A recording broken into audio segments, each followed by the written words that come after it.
अन्विता को बिना बाप के अपना बच्चा चाहिए था, क्योंकि माँ बाप के रिश्ते के अलावा उसे किसी और रिश्ते पर भरोसा नहीं था। बचपन में ही उसके पिता ने उसकी माँ को छोड़कर दूसरी शादी कर ली थी और अब माँ के गुजर जाने के बाद अन्विता बिल्कुल अकेली पड़ गई थी। इसलिए अब वह चाहती है कि उसका भी परिवार हो, लेकिन शादी के बंधन में बंधे बिना उसने अपनी दोस्त को यह बात बताई तो दोस्त ने हैरानी से कहा, तू पागल हो गई है क्या? बिना शादी किए ऐसे कैसे हो सकता है? तब अन्विता ने बताया कि फर्टिलाइजेशन लैब से अगर डोनर का स्पर्म मिल जाएगा तो मैं माँ बन सकती हूँ। फिर दोनों डॉक्टर के पास गईं। डॉक्टर ने सारी फॉर्मेलिटीज समझाई और कहा कि तुम्हें जैसा बच्चा चाहिए उसकी डिटेल्स इस फॉर्म में लिख दो। जब अन्विता जाने लगी तो उसने देखा कि वहाँ कुछ छपरी किस्म के लोग स्पर्म डोनेट कर रहे थे। अन्विता ऐसे लोगों का स्पर्म बिल्कुल भी नहीं चाहती थी। उसने फिर से डॉक्टर से पूछा कि क्या मैं खुद डोनर चुन सकती हूँ? डॉक्टर ने मुस्कुराते हुए कहा, हाँ बिल्कुल, बस तुम मुझे बता दो, बाकी सब मैं कर दूंगा। अब अन्विता को सिर्फ एक सही डोनर की तलाश थी और वह अच्छे कैरेक्टर वाला डोनर को ढूंढना शुरू कर दी।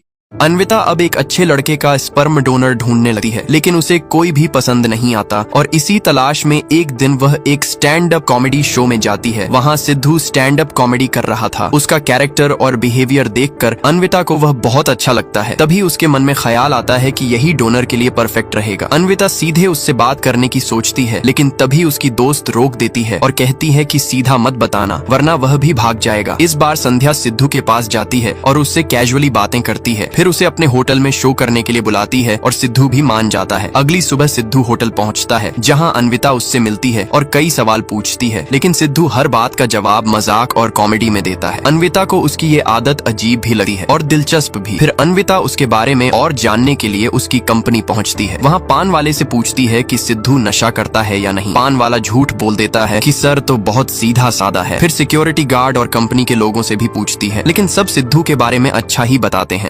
अन्विता सिद्धू को और जानने के लिए उसके साथ काफी ज्यादा करीब होने लगी है। सिद्धू उसे एक ठेले की दुकान पर ले जाता है और वहाँ का मशहूर बैंगन टिक्का खिलाता है। अन्विता को बैंगन टिक्का बहुत ही पसंद आता है। अब सिद्धू अपने दोस्तों के सामने अन्विता की तारीफों के पुल बांधने लगा है। तभी अन्विता का कॉल आता है और वो कहती है कि मेरे रिश्तेदार की कल सर्जरी है और उन्हें O नेगेटिव ब्लड की जरूरत है। तुम्हारा भी ब्लड ग्रुप O नेगेटिव है, तो क्या थोड़ा सा ब्लड दे सकते हो? सिद्धू ब्लड देने के लिए मान जाता है। अगली सुबह सिद्धू अस्पताल ब्लड डोनेट करने चला जाता है और फिर ब्लड दे देता है। उसके बाद अन्विता उसे थैंक यू बोलती है। सिद्धू काफी ज्यादा खुश हो जाता है और खुशी खुशी घर आकर नाचने लगा है। फिर अगले दिन अन्विता सिद्धू के घर जाती है ताकि उसके परिवार वालों को अच्छे से जान सके। वहाँ कुछ तस्वीरें देकर वो सिद्धू की माँ से उनके बारे में पूछने लगी है। सिद्धू की माँ उन सब तस्वीरों के बारे में बताती है और बहुत सारी तस्वीरें अन्विता को दिखाती है। सिद्धू की माँ अपने बेटे को उठाती है और कहती है कि अन्विता तुझसे मिलने आई है। यह सुनते ही सिद्धू फटाफट बाहर आता है और अन्विता को अपने पापा से मिलवाता है, लेकिन इससे पहले कि उसके पापा और मम्मी सवालों की बौछार करके उसका दिमाग खराब करें, वह अन्विता को लेकर बाहर चला जाता है। बाहर आते ही अन्विता कहती है कि क्या तुम शराब छोड़ सकते हो? ये तुम्हारे शरीर के लिए अच्छा होगा। सिद्धू तुरंत मुस्कुराकर कहता है कि चलो अभी से ही मैंने शराब छोड़ दी। अन्विता उसे बताती है कि जैसे मैंने वादा किया था, तुम्हारा शो बहुत बड़ा होने वाला है, इसलिए एडवर्टाइजमेंट और प्रमोशन के लिए तुम्हारा फोटो शूट करना पड़ेगा। इसी बहाने दोनों साथ वक्त बिताने लगते हैं और धीरे धीरे सिद्धू को अन्विता से प्यार हो जाता है। फिर अन्विता के होटल में सिद्धू का स्टैंड अप शो होता है जो बहुत ही शानदार तरीके से चलता है। सिद्धू तो शो में पूरी तरह छा गया था। वह उसे समझाती है कि तुम्हारे अंदर जो क्वालिटीज हैं, तुम स्टैंड अप के लिए ही बने हो, कॉमेडी तुमसे अलग हो ही नहीं सकती और तुम इस करियर में बहुत आगे जाओगे। ये सुनकर सिद्धू इतना ज्यादा मोटिवेटेड हो जाता है कि अगले ही दिन अपनी नौकरी से रिजाइन दे देता है।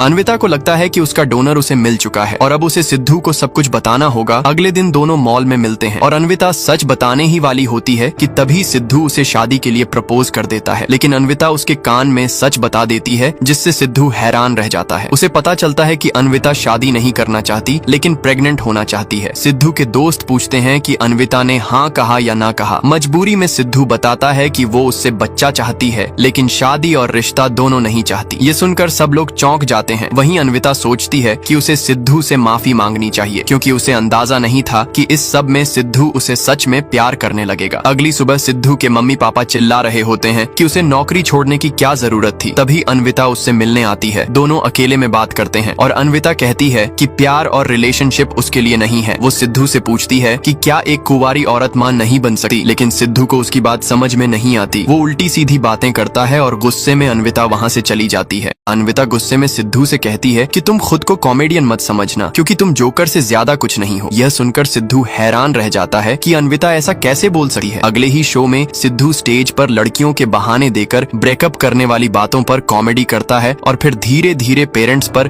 गंदी गंदी कॉमेडी करने लगता है। उसे यह अंदाजा नहीं था कि उसी शो में उसके पापा भी मौजूद हैं। अपने बेटे की बातें सुनकर पापा शर्मिंदा हो जाते हैं और अगले दिन सिद्धू उनसे नजरें चुराने की कोशिश करता है, लेकिन पापा उसे पकड़ लेते हैं। सिद्धू उन्हें समझाने लगता है कि यह बस कॉमेडी थी, ये एक खूबसूरत आर्ट फॉर्म है। इसके बाद सिद्धू अपने दोस्त के साथ कॉफी शॉप में बैठा होता है। उसका दोस्त अचानक कहता है, आज से मैं तेरा मैनेजर हूँ। सिद्धू चौंक कर पूछता है, जब मुझे हफ्ते में सिर्फ एक शो मिलता है तो तू मेरा मैनेजर बनकर क्या करेगा? दोस्त आत्मविश्वास से कहता है कि तू बहुत टैलेंटेड है, तुझे ऐसे छोटे मोटे शो नहीं बल्कि बड़े स्टेज करने चाहिए। तभी सिद्धू की नजर पास में बैठी अन्विता पर पड़ती है, जो किसी और लड़के के साथ मीटिंग करने आई थी।